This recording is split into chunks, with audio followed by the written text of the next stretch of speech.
मैं माननीय लोकसभा अध्यक्ष ओम बिरला जी के खिलाफ आए हुए इस मोशन के विरोध में बोलने के लिए खड़ा हूं। अध्यक्ष महोदय, जब पार्टी ने तय किया कि मुझे बोलना है तो मुझे लगा कि मैं कहां से शुरू करूं।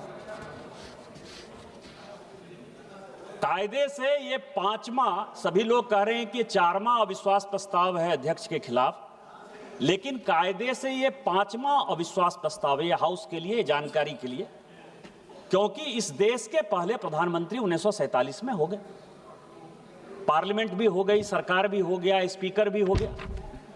1951 में इस हाउस की जानकारी के लिए और देश की जानकारी के लिए 1951 में पहली बार अविश्वास प्रस्ताव मावलंकर साहब के खिलाफ इस हाउस में आया था।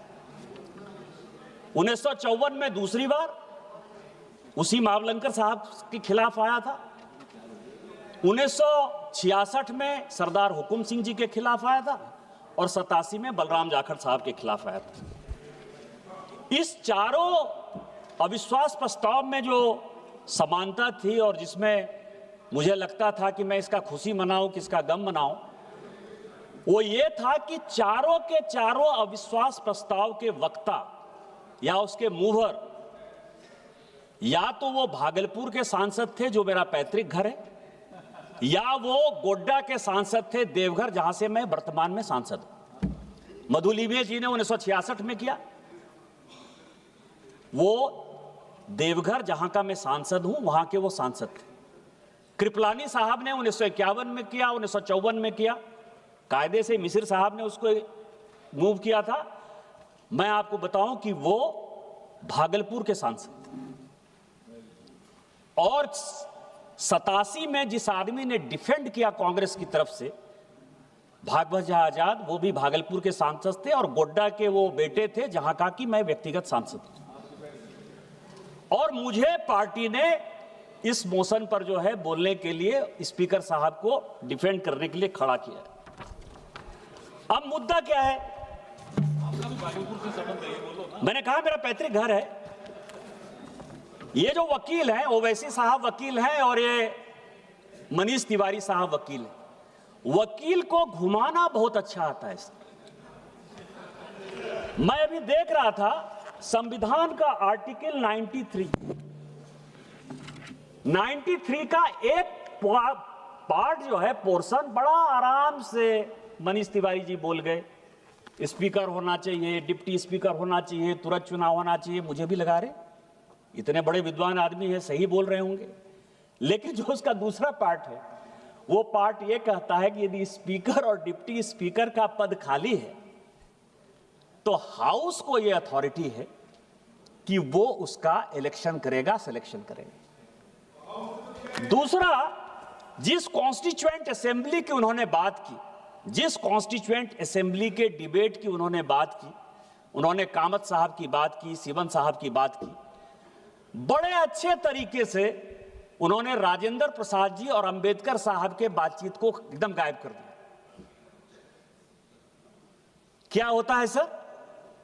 यदि स्पीकर कंटिन्यूटी में मौजूद रहता है जब हम इलेक्शन जीत कर आते हैं, और इसके बाद हम लोगों को शपथ दिलाने के लिए राष्ट्रपति प्रोटेम स्पीकर को तैनात करती है, नियुक्त करती है। इसीलिए राष्ट्रपति के ऊपर यह पूरा संविधान निहित है। यही राजेंद्र बाबू और अंबेडकर जी ने कहा और यही कॉन्स्टिट्यूएंट असेंबली का डिबेट। तो मुझे लगता है कि किसी भी चीज के लॉजिकल एंड में बताने से मैं इसीलिए बातें कहता हूं कि हम और आप रहेंगे या ना रहेंगे, लेकिन जो हमारा नेक्स्ट जनरेशन आएगा उसको तो कम से कम संविधान के बारे में पूरा पता होना चाहिए। क्यों नहीं पता होना चाहिए? ये रिजोल्यूशन है सर। मैं आपको बताऊं कि मुझे इसीलिए यह लगता है कि बड़ी अच्छी बातें उन्होंने कही। संजोग से मैं भी 2009 में सांसद हो गया। यहां दुष्यंत सिंह जी से लेकर गणेश सिंह जी तक हैं जो 2004 में भी सोमनाथ चटर्जी को देखते रहे।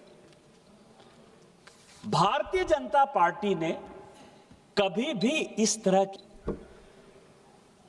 ममता बनर्जी जिसका जिक्र ललन सिंह जी ने किया, मैं याद दिलाना चाहता हूं, जब वो रोने लगी, जब उनको सीपीएम के सारे सांसद करते रहे, एक अकेली महिला जो है अपने इज्जत बचाने के लिए परेशान थी और कर रहे थे, लाल कृष्ण आडवाणी जी के नेतृत्व में पूरे के पूरे विपक्ष ने, किरण रिजिजू जी थे उस वक्त सांसद बन गए थे, पहली बार सांसद थे, हम लोग ममता जी को लेके बाहर चले गए। हमने स्पीकर के ऊपर कागज नहीं फेंका सर, हमने किसी प्रकार की कोई दुर्घटना नहीं की। उसी तरह से इसी हाउस में समाजवादी पार्टी के यशवीर सिंह को यही भारतीय जनता पार्टी बचाने के लिए आई। मैं सांसद था, चुप रहिए, बैठिए। और हमने जो है पार्लियामेंट में कोई रकस नहीं किया सर, हम चले गए बाहर। इसी पार्लियामेंट में 2014 में कांग्रेस के सांसद ने चिली स्प्रे किया सर, मिर्च का स्प्रे हुआ। इसी में दोनों सांसद अभी नहीं हैं, इसके बावजूद भी हमने स्पीकर के खिलाफ कोई कंप्लेन नहीं किया। स्पीकर के खिलाफ नहीं गए सर, हमने स्पीकर के खिलाफ कंप्लेन नहीं किया सर। लालू प्रसाद, साधु यादव, साहबुद्दीन सारे सांसद थे, सभी जेडीयू और बीजेपी वाले को 2005 में 2007 में पूरा परेशान करते थे। हमने कुछ नहीं कहा सर, हमने कुछ नहीं कहा।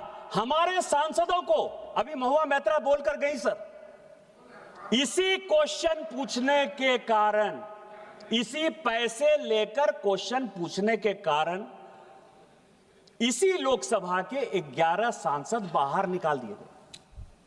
हमने मदद किया कि नहीं किया सर? हमने तो स्पीकर के खिलाफ कोई क्वेश्चन नहीं किया कि आपको अथॉरिटी है कि नहीं है। अभी भी वो परेशान है। आप बात करिएगा, आप पार्टी से बाहर नहीं निकलिएगा, आप संसद से बाहर नहीं निकलिएगा, आप आ गए तो इसका क्या मतलब है? दूसरा सवाल यह है सर, दूसरा सवाल यह है सर, सुनिए, ये कि लोगों को मेंशन जो हुआ वो रिकॉर्ड में नहीं जाएगा, नाम बाकी बोलो। दूसरा सवाल यह है सर, जो व्यक्तिगत है उसको निकाल दीजिए सर। अरविंद सावंत बोलते हैं बड़ा पीड़ा हुआ, स्वाभाविक है पीड़ा हो गया। इसीलिए पीड़ा हुआ कि राहुल गांधी जी और प्रियंका गांधी जी नेहरू परिवार के यहां सदस्य यहां बैठते हैं, आपको बड़ा पीड़ा हुआ। मौत का सौदागर प्रधानमंत्री हत्यारा है, चौकीदार चोर है, प्रधानमंत्री चोर है, डकैत है, देश को बेच दिया। लीडर ऑफ द अपोजिशन इतनी बातें बोलता रहा, आपको शर्म नहीं आती है? यदि नरेंद्र मोदी को कोई बच्चा नहीं है तो क्या उनको डिफेंड करने वाला कोई नहीं है? वो भारतीय जनता पार्टी के नेता हैं और इस देश के प्रधानमंत्री हैं। एक नहीं 1000 बार यदि बोलना पड़ेगा तो हम बोलेंगे। और मैंने क्या कहा सर?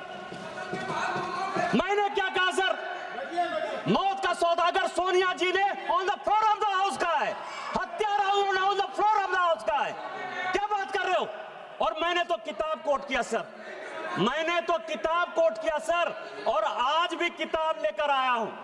ये एडविना माउंटबेटन की बेटी है सर, वो कहती है कि महात्मा गांधी की हत्या हो गई 30 जनवरी 1948 को, और उसके बाद जो है गम मनाने के बदले और फादर ने और उसने जो है, मैं तो किताब कोट कर रहा हूं।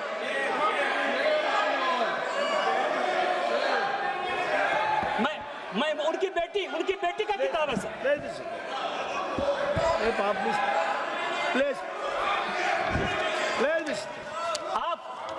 आप देश बेचने की बात कर रहे हो?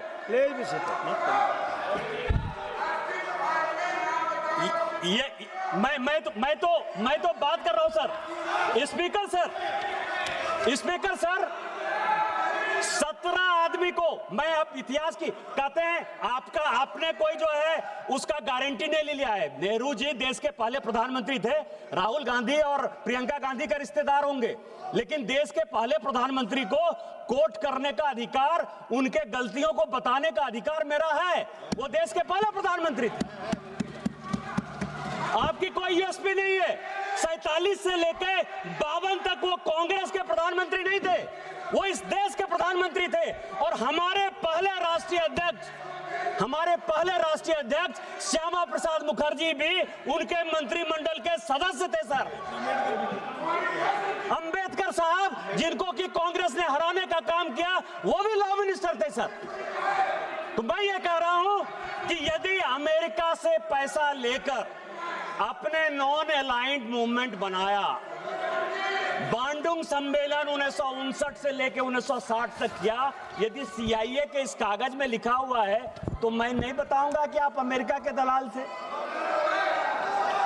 यदि अनटोल्ड स्टोरी जो जनरल कॉल ने की, जहां से जिस राज्य से आप आते हैं, जिस राज्य से आप आते हैं स्पीकर सर, कि 1962 में ऑल इंडिया रेडियो से नेहरू जी ने कह दिया कि असम चीन के कब्जे में चला गया।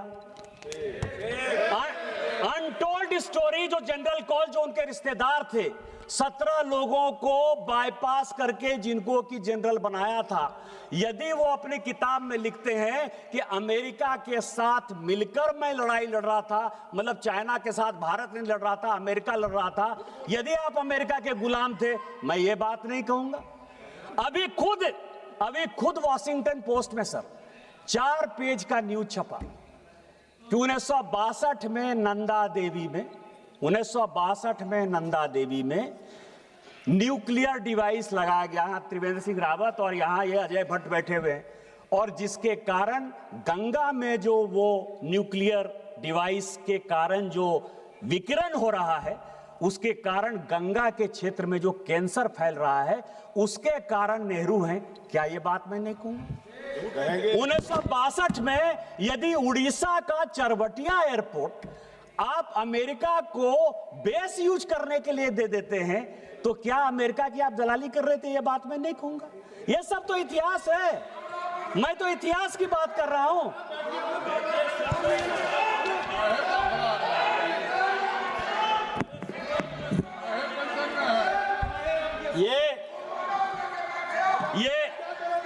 ये रिजोल्यूशन है सर, ये रिजोल्यूशन है और इस रिजोल्यूशन में leader of the propaganda, LOP का जो मतलब मैं समझता हूं सर, क्योंकि इसमें काफी क्लियर नहीं है, लीडर ऑफ द प्रोपगंडा, जब एक इग्नोरेंट आदमी एरोगेंस का शिकार हो जाए, तो हमारे हिंदी में एक कहावत है कि फटा पोस्टर निकला हीरो। फटा पोस्टर निकला हीरो। जब एक इग्नोरेंट आदमी एरोगेंस का शिकार हो जाए तो क्या होता है? वो लीडर ऑफ प्रोपगंडा होता है। और LOP के बारे में ये पूरा इसमें डिस्क्रिप्शन है सर, कॉल एंड सगदर ने लिखा है कि लीडर ऑफ द अपोजिशन कौन होगा और लीडर ऑफ द अपोजिशन के क्या अधिकार होंगे। आज चिल्ला रहे हैं LOP को बोलने देते हो, LOP को नहीं बोलने देते हो। मैंने भी सोचा कि इसमें जाया जाए कि LOP को बोलने नहीं देते हो। संविधान में तो LOP लिखा ही नहीं, कॉन्स्टिट्यूएंट असेंबली के डिबेट में हुआ ही नहीं। 47 से लेके 77 तक सर LOP कौन होगा इस देश का? मतलब क्या उनकी मानसिकता थी, तानाशाही की मानसिकता थी कि 1947 से लेके 77 तक इस देश में LOP के लिए किसी प्रकार की कोई सुविधा, कैसे LOP का सिलेक्शन होगा, कौन LOP होगा, कुछ था ही नहीं। चर्चा करते हैं 69 में राम सुभाग सिंह बने, मैं उस पर भी गया सर कि 77 में 69 में क्या हो गया, राम सुभाग सिंह हो गए। इंदिरा जी ने अपनी पार्टी तोड़ दी, सिंडिकेट ने उनको पार्टी से निकाल दिया। कैंडिडेट कांग्रेस पार्टी के राष्ट्रपति के नीलम संजीव रेड्डी जी हुए। इंदिरा जी ने अपना कैंडिडेट बीबी गिरी बना दिया। अंतरात्मा की आवाज पर वोट हो गया सर, और उस अंतरात्मा की आवाज में बीबी गिरी साहब जीत गए। कांग्रेस पार्टी 2 भाग में विभक्त हो गई। ऐसी सिचुएशन हो गई कि इस सरकार को गिरने के अलावा कोई उपाय नहीं था। तो शेखर गुप्ता एक बड़ी अच्छी किताब लिखते हैं, द लेफ्ट ओवर्स, कि कांग्रेस जब जब लेफ्ट होने की कोशिश करती है वो देश का कबाड़ा करती है और अपना कबाड़ा करती है। और उसने 1969 में अपनी सरकार बचाने के लिए लेफ्ट पार्टी का सहारा ले लिया। चूंकि कांग्रेस का जो दूसरा फैक्शन था, मतलब बाप बेटा पंच, बरदा का दाम 5 आना जो हमारे यहां कहा जाता है, तो राम सुभाग सिंह जो कि 1962 से लेकर 1969 तक किसी न किसी, चाहे वो नेहरू जी हो, चाहे शास्त्री जी हो, चाहे वो इंदिरा जी हो, सभी के मंत्रिमंडल के वो सदस्य रहे सर, उनको उन्होंने कहा कि नहीं नहीं आप, अरे सबसे बड़ी पार्टी थे यार, आपको तो चलने ही नहीं देते। लेकिन 77 में जब हमारी सरकार आई, कई एक लोग कहते हैं अरे आप तो 80 में आई, आपको पता ही नहीं है कि 77 में हमारी सरकार थी। जनता पार्टी में इस देश के लिए हमने विलय कर दिया, इमरजेंसी के खिलाफ हमने अपने आप को खोना। देश क्या होता है, देश के प्रति राष्ट्रभक्ति क्या होती है, ये आपको सुनना चाहिए। मैं आपको एक इंसिडेंट बताना चाहता हूं स्पीकर महोदय, आपके माध्यम से अरविंद सावंत जी को, चले जाइएगा पार्लियामेंट के लाइब्रेरी में। 1969 में एक क्वेश्चन है कि बाला साहब ठाकरे ने गोली क्यों चलाई और उस गोली के लिए बाला साहब ठाकरे का रिवॉल्वर का लाइसेंस क्यों नहीं निरस्त कर दिया जाए। जवाब आया कि उनकी वाइफ पर जो है कांग्रेस के गुंडों ने अटैक किया था, इसलिए बाला साहब ठाकरे ने जो किया, ये ऑन द रिकॉर्ड है, मैं ऑन रिकॉर्ड ये बातें कर रहा हूं, 69 का क्वेश्चन है। और बाला साहब ठाकरे का वो बयान है कि मैं मरना पसंद करूंगा लेकिन कभी भी इंदिरा गांधी और कांग्रेस का साथ नहीं दूंगा। क्या बात कर रहे हैं? मैं हिल्ड नहीं कर रहा हूं सर, मैं हिल्ड नहीं कर रहा हूं। इसमें सभापति महोदय, एक हमारे यहां कहावत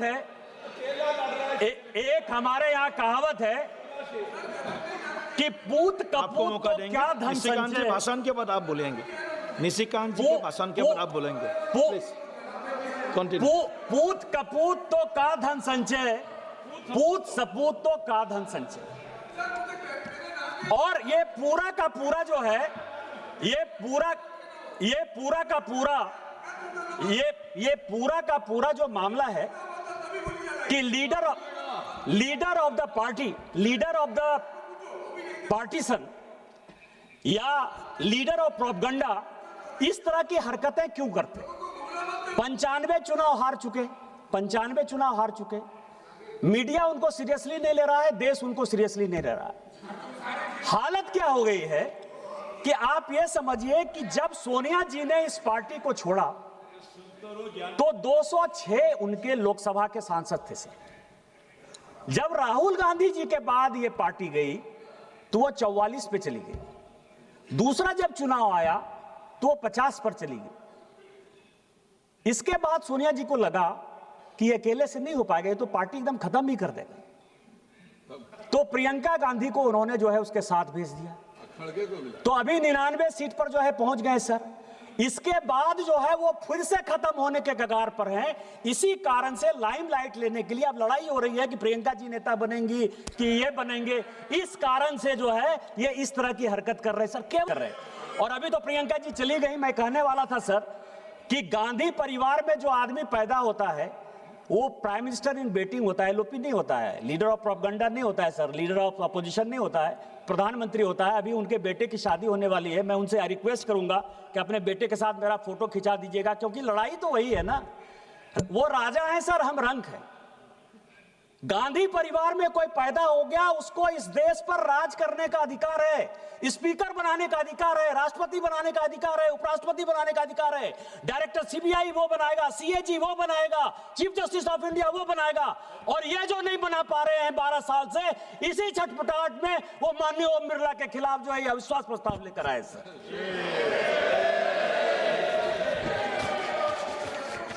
इस व्यक्ति ने लोकतंत्र को बंधक बना लिया सर। एक अपोजिशन का पार्टी है, आज मैंने सबका भाषण सुना। अखिलेश यादव जी का माइक बंद होता है, सुप्रिया सुले जी का माइक बंद होता है, गनी मोजी का माइक बंद होता है, टीआर बालू साहब का माइक बंद होता है। एक आदमी कंप्लेन कर रहा है सर, एक आदमी कंप्लेन कर रहा है। और क्या किस तरह की बातें करो, सबने तो भाषण दे दिया सर। मैं केवल एक भाषण कोट करना चाहता हूं 1954 का। मावलंकर साहब के खिलाफ अविश्वास प्रस्ताव किस लिए है, यह सभी को जानने वाली बात है। ए के गोपालन साहब कम्युनिस्ट पार्टी के बड़े नेता थे, अघोषित तौर पर वो लीडर ऑफ द अपोजिशन थे। उनका चार्ज मावलंकर साहब पर यह था कि मावलंकर साहब ने कहा कि मैं स्पीकर हो गया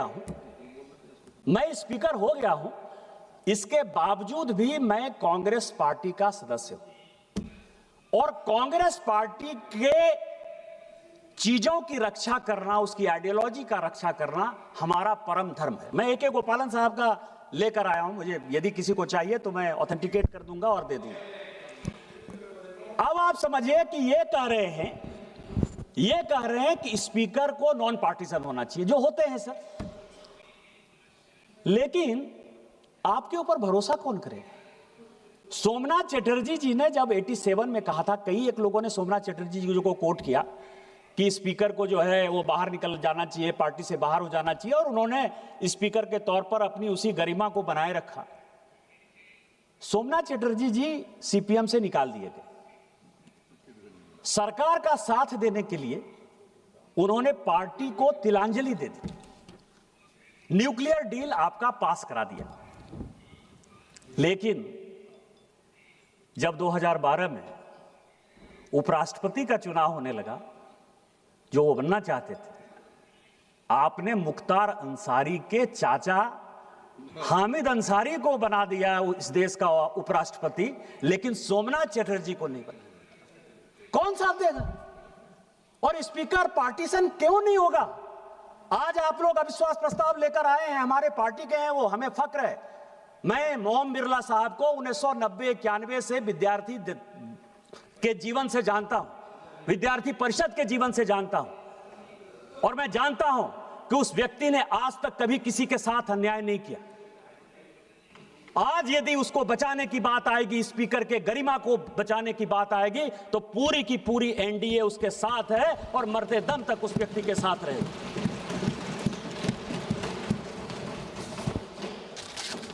मैं जब लीडर की बात कर रहा था सर, कॉल एंड संदर की, तो सभी लोगों ने कोट किया कि कितनी बार वो पार्लियामेंट में बोले, 2004 में कितनी बार बोले, 2009 में कितनी बार बोले, 2014 में कितनी बार बोले। 2004 से 9 तक जब वो पहली बार सांसद बने सर, तो केवल एक बार बोले, और वो एक बार केवल उन्होंने कहा कि मैं राहुल गांधी ईश्वर की शपथ लेता हूं कि मैं सत्यनिष्ठा से जो है भारत का संसदीय का जो है, इसके अलावा उन्होंने कोई बात नहीं की। 9 से संजोग से 9 में मैं आ गया था। 9 से 14 तक सर, जो पुराना पार्लियामेंट था ना, नहीं, जो पुराना पार्लियामेंट था, पुराने पार्लियामेंट में एक खंबा था सर। वो खंबा के बगल में जो है वो बैठते थे, और उनकी चौकड़ी थी सर, उनके मित्र मंडली थी, उससे वो बातचीत करके आते थे और चले जाते थे।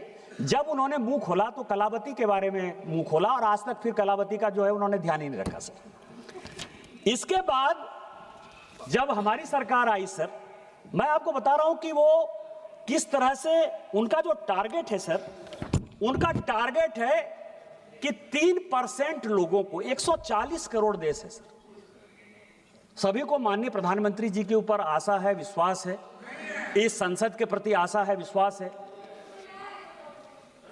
आपको क्या होगा, मनीष तिवारी चले गए, 105 में कोट करना चाहता था। आपको पता है कि 105 का जो संशोधन किया, सांसदों के सारे अधिकार को जो अमेंडमेंट किया, किसने किया? 1976 में, जब पूरी की पूरी पार्लियामेंट को बाहर कर दिया। आप तो अभी कह रहे हो कि बोलने नहीं दिया जा रहा है। पूरी पार्लियामेंट के विपक्ष को और अपने ही चंद्रशेखर जी, हेमवती नंदन बहुगुणा, जगजीवन राम, सबको जेल में बंद करके जो संविधान की पूरी हत्या कर दी, उसमें सांसदों के अधिकार को भी खत्म कर दिया, राष्ट्रपति के भी अधिकार को खत्म कर दिया।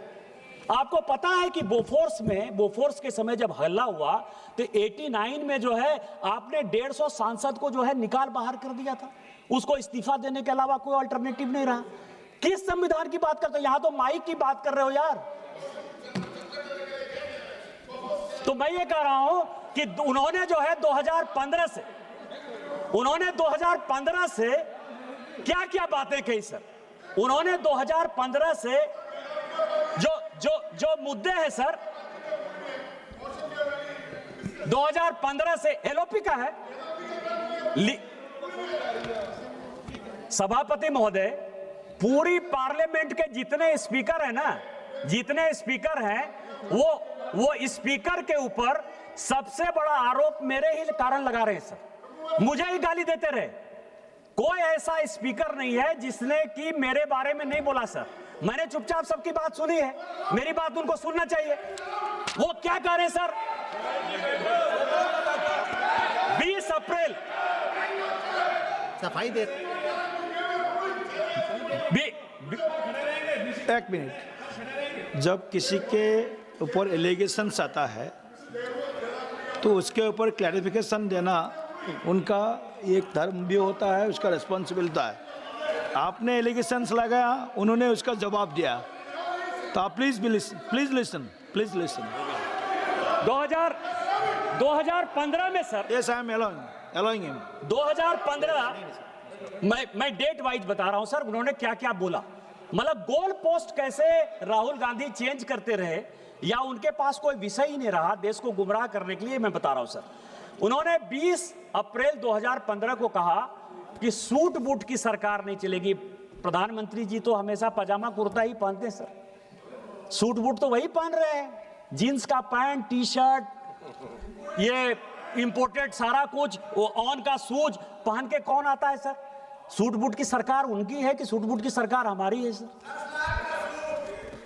दूसरा सर, वो उन्होंने कहा, इसके बाद उन्होंने 12 मई को, 1 दिसंबर को और 12 अगस्त को 3 भाषण दिए सर। और ये तीनों भाषण जो है जी, अगर सभा की अनुमति है तो आधा घंटा के लिए सभा की कार्रवाई हम एक्सटेंड करते हैं।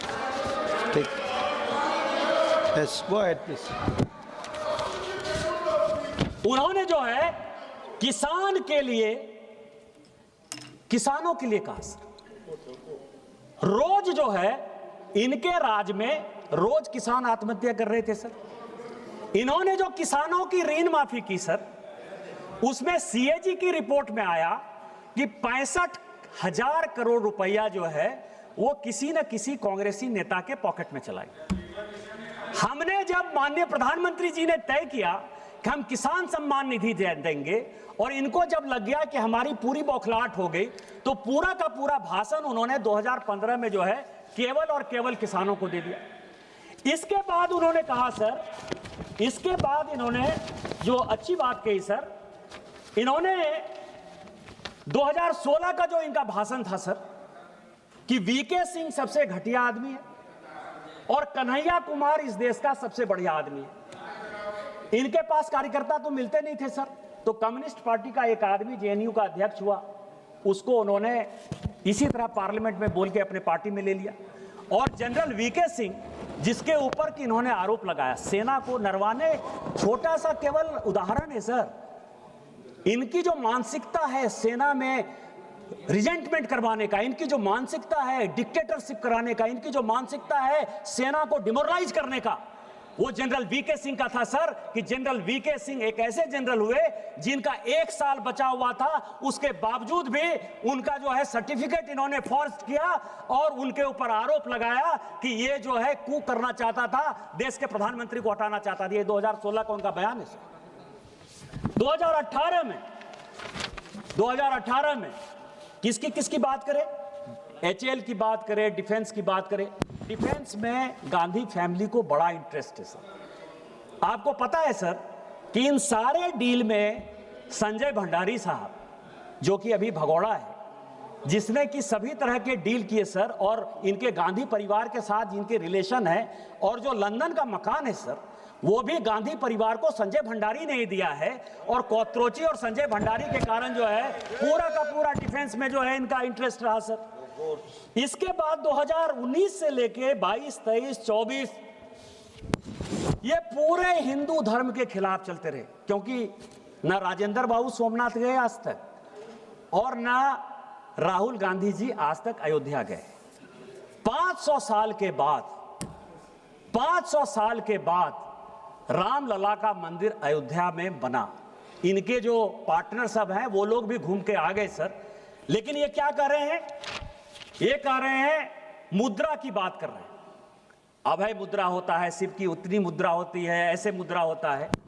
इस व्यक्ति को यही नहीं पता सर कि टोटल हिंदू धर्म में 399 मुद्रा होता है, और 399 मुद्रा का यदि 20 मुद्रा भी बता दे तो मैं राजनीति से संन्यास ले लूं। अभी आए, खड़ा हो जाए और जाके बोल दें। लेकिन ये केवल 4 मुद्रा, शिव की ये मुद्रा, गुरु नानक की ये मुद्रा, ईसा मसीह की ये मुद्रा, केवल इन्होंने हिंदू धर्म को कैसे खत्म करना है सर, उसके बारे में गए। अब मैं आता हूं सर जो मुख्य पॉइंट, और जो कॉल सगदर कहता है, कॉल सगदर कहता है कि लीडर ऑफ द अपोजिशन को, या लीडर ऑफ द पार्टीशन को, या लीडर ऑफ द प्रोपगंडा को, जो भी कह लीजिए सर, या एक इग्नोरेंट आदमी जब एरोगेंट हो जाता है, वो जब विदेश जाए तो वो भारत की ही बात करे। यदि वो लीडर ऑफ द अपोजिशन अपने आप को मानता है, पॉलिटिकल डिफरेंसेस जितने भी हों वो भारत की ही बात करता है।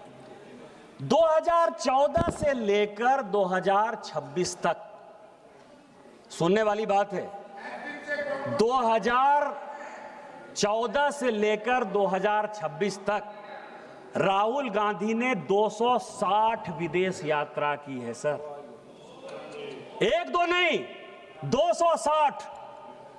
अब आपको मैं बता रहा हूं कि गांधी फैमिली का कोई बिजनेस नहीं है सर। किताब की रॉयल्टी से जो पैसा आता होगा, इसके अलावा कोई बिजनेस नहीं है। ये 260 यात्रा किसने स्पॉन्सर की? बताओ भाई, किसके पैसे पर जाते हैं? किसके पैसे पर ये कंबोडिया जा रहे हैं, मलेशिया जा रहे हैं, इंडोनेशिया जा रहे हैं, वियतनाम जा रहे हैं, ब्रिटेन जा रहे हैं, लंदन जा रहे हैं? और हमारे कई एक सांसदों ने कहा सर, और मैं आपको बताऊं कि वहां जाकर क्या कर रहे हैं। 20 अप्रैल, मैं डेट वाइज बता रहा हूं सभापति महोदय, 20 अप्रैल 2025 को बोस्टन में इंडियन कम्युनिटी को वो संबोधित करते हैं और कह रहे हैं कि इलेक्शन कमीशन कॉम्प्रोमाइज्ड है। इस सरकार के मंत्री बन जाते हैं, इस सरकार के मंत्री बन जाते हैं। इलेक्शन कमीशन कॉम्प्रोमाइज नहीं है सर। इनके फादर के पीएमओ में रहता है, काम था मदर टेरेसा जी के नाम पर, उसने किताब लिखी सर। पोप साहब के साथ उनके बहुत अच्छे संबंध थे। जो गोपाला स्वामी थे चीफ इलेक्शन कमिश्नर, उन्होंने 2007 में लिखा कि ये निगेटिव आदमी है, इसको हटाना चाहिए। उसको हटाने के बदले इस कांग्रेस ने गोपाला स्वामी को हटाना अच्छा समझा और उस नवीन चावला को बना दिया सर। कोई इलेक्शन कमीशन, टीएन शेषन इतने बड़े रहे सर, कांग्रेस पार्टी से अडवाणी जी के खिलाफ चुनाव लड़े, कोई फर्क नहीं पड़ता। इनके लिए इलेक्शन कमीशन कोई कॉम्प्रोमाइज नहीं है। लेकिन आज इलेक्शन कमीशन कॉम्प्रोमाइज है, ये बोस्टन में कह रहे सर। दूसरा, 12 सितंबर 2017 को ये यूनिवर्सिटी ऑफ कैलिफोर्निया जाते हैं sir, lecture on India at 70 करते हैं और वहां कहते हैं कि हिंदू मुस्लिम को मार रहा है। यहां ओवैसी साहब नहीं है। ये जो मैं पजामा कुर्ता पहनकर आया हूं सर ना, ये ओवैसी साहब ने मुझे ईद पर दिया। ओवैसी साहब मुझे टोपी पहनाने की कोशिश नहीं करते हैं और मैं उनको टीका पहनाने की कोशिश नहीं करता। टोपी पहनने से मैं मुसलमान नहीं हो जाऊंगा और टीका पहनने से ओवैसी जो है वो हिंदू नहीं हो जाएगा। हम दोनों नदी की वो धार में, राष्ट्रीय स्वयंसेवक संघ का कट्टर आदमी हूं। हमारा मुसलमान के साथ किसी प्रकार का कोई रिलेशन नहीं हो सकता। लेकिन जब देश की बात आती है, ऑपरेशन सिंदूर की बात आई, तो हम और ओवैसी एक साथ थे और हमने और ओवैसी ने देश के बारे में जो बात कहा वो सबसे इंपॉर्टेंट है सर। कि जब सऊदी अरब हम लोग पहुंचे और वहां का विदेश मंत्री जब हम लोगों को कहा कि आपको पाकिस्तान के साथ बात करनी चाहिए, और ओवैसी जब उसको समझाने में नाकामयाब हो गए तो उन्होंने कहा कि निशिकांत जी आपको बोलना चाहिए। और मैंने कहा कि वो सरकार नहीं है, हम आपको सुनाने आए हैं, हम आपकी बात सुनने के लिए नहीं आए हैं। मनमोहन सिंह नहीं है हम कि 2008 में मुंबई बम ब्लास्ट हो गया और आपके कहने पर इसी सऊदी अरब के दबाव में, इसी अमेरिका के दबाव में, शर्म शेख में आपने जाकर समझौता कर लिया, एग्रीमेंट हो गया। पहली बार भारत सरकार ने कॉम्प्रोमाइज करते हुए यह बता दिया कि बलूचिस्तान में जो कुछ हो रहा है वो भारत सरकार का उसमें योगदान है। हम वो घटिया आदमी नहीं हैं। यदि हमारे आदमी को आपने मारा है तो हम मारेंगे। आपको पाकिस्तान को समझाना है तो समझाइए। हम और ओवैसी ने कहा, क्योंकि जब ये नदी चलती है सर, हम नदी की दो धार हैं, लेकिन नदी गंगा सागर में जब मिलती है, समुद्र में मिलती है, तो वही भारत में अनेकता में एकता होती है। हम भारतीय हैं पहले, और यही बात कहने के लिए हम और ओवैसी साथ गए थे। तुम किस हिंदू मुसलमान की बात करते हो? ओवैसी के ऊपर अटैक हो गया, एक बार भी पूछने के लिए गए कि तुम पर गोली किसने चलाई? क्या बात कर रहे हो? केवल मुसलमान के वोट बैंक की पॉलिटिक्स करते हो। राहुल गांधी 11 सितंबर 2024 को सर वॉशिंगटन गए। वहां क्या कह रहे हैं कि डेमोक्रेसी एकदम टूट फूट गया है, खत्म हो गया। तेलंगाना में उनकी सरकार है सर, कर्नाटक में उनकी सरकार है। क्या डेमोक्रेसी? अध्यक्ष जी ने, आपको पता है कि पाकिस्तान के एजेंसीज के साथ यहां के डिप्टी लीडर, कांग्रेस के डिप्टी लीडर गौरव गोगोई का संबंध है, ये असम सरकार ने बताया सर। लेकिन चूंकि वो डिप्टी लीडर है, ओम बिरला साहब ने क्या किया? ओम बिरला साहब ने उसको एक कमेटी का हेड बना दिया। ये डेमोक्रेसी है। डेमोक्रेसी आप मार रहे हो कि डेमोक्रेसी हम मार रहे हैं? आप बाहर जाकर क्या बोल रहे हो सर? 10 सितंबर 2024 ये जॉर्ज टाउन में थे सर, और उन्होंने कहा कि भारत में जो है रिजर्वेशन समाप्त हो जाएगा। शेड्यूल कास्ट का रिजर्वेशन, शेड्यूल ट्राइब का रिजर्वेशन, ओबीसी का रिजर्वेशन या इकोनॉमिकली बैकवर्ड क्लास का रिजर्वेशन, इस देश में किसी पॉलिटिकल पार्टी के किसी व्यक्ति की हिम्मत है सर? ईडब्ल्यूएस को रिजर्वेशन इस मोदी सरकार ने दिया sir. Schedule caste, schedule tribe को प्रोटेक्शन इस मोदी सरकार ने दिया सर। ये ओबीसी आयोग के अध्यक्ष बैठे हुए सर, जो ओबीसी को संवैधानिक दर्जा देना था वो हमने दिया सर। आप रिजर्वेशन की बात कर रहे हो। इसीलिए ये बात कर रहे हैं कि इनके फादर ने सर रिजर्वेशन का विरोध किया। मंडल कमीशन जब बना तो राजीव गांधी जी का जो बयान है कि उन्होंने उस मंडल कमीशन का विरोध किया। इसीलिए आप कह रहे हो कि रिजर्वेशन खत्म कर रहे हैं। बाहर जाकर 10 सितंबर 2024 सर, डेट वाइज ये वर्जीनिया में थे सर, और वर्जीनिया में ये कह रहे हैं कि सिखों को पगड़ी नहीं पहनने दिया जा रहा है। यहां बिट्टू है सर, उनको वो ट्रेटर कहते हैं। आपको पता है कि सरदार बेअंत सिंह साहब शहीद हो गए। इस पंजाब को बचाने के लिए, अपनी पगड़ी की इज्जत को बचाने के लिए उस आदमी ने जान देना पसंद किया सर। उनके पोते को वो आदमी ट्रेटर कह रहा है, और ये आदमी बाहर जाकर कह रहा है कि पगड़ी सुरक्षित नहीं है, जिससे कि पाकिस्तान जो है खालिस्तानियों को बढ़ावा दे, दुनिया करे, और पंजाब जो है इस देश से अलग हो जाए। सर 10 दिसंबर 2024 जॉर्ज टाउन में ये कह रहे हैं युवाओं को रोजगार नहीं मिल रहा है। आपने कौन सा रोजगार दे दिया? 2004 से लेकर 24 तक जो बेरोजगारी का परसेंट था सर, 14% लोग बेरोजगार थे 2004 से 14 तक। आज कितना परसेंट है? आज केवल और केवल 6% है सर। कहां 14% बेरोजगारी, कहां 6% बेरोजगारी? और जो टारगेट है आर्टिफिशियल इंटेलिजेंस का, जो मिशन है, जो मेक इन इंडिया का मिशन है, वो मिशन जो है आगे आने वाले 5 साल में जब विकसित भारत 2047 होगा, यहां का कोई युवा बेरोजगार नहीं होगा। आप बेरोजगारी की बात कर रहे हो, आप युवाओं को भड़काना चाहते हैं। 3 मार्च 2023, 3 मार्च कैम्ब्रिज यूनिवर्सिटी में सर ये कह रहे हैं कि कश्मीर में मिलिटेंट है और मिलिटेंट हमको देख रहा है। कभी 1990-91 याद है? सारे कश्मीरी पंडित भगा दिए, सारे कश्मीरी पंडित भाग गए।